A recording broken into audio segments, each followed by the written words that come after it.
अपना देश का राष्ट्रीय पक्षी कौन सा है? भाई नरेंद्र मोदी। क्या मतलब कुछ भी?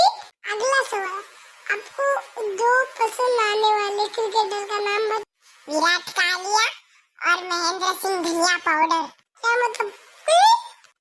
आप वैसे सवाल पूछ रहे तो हम वैसे आंसर देंगे। इंडिया का सबसे अच्छा साइंटिस्ट कौन? डॉक्टर झटका। ये भाई छाने भैया छाने। एलविस भाई के आगे कोई बोल सकता है क्या? एलविस भाई। तो भाई आपका पूरा नाम क्या है? वैसे तो हमको तो दोस्तों के दोस्त और दुश्मनों के दुश्मन लगते।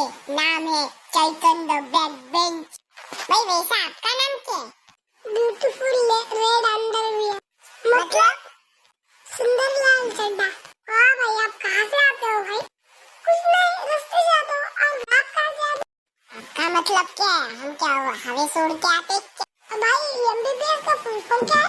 Member of back bencher student. और दुनिया में सबसे ज्यादा तजुर्बा किसको है?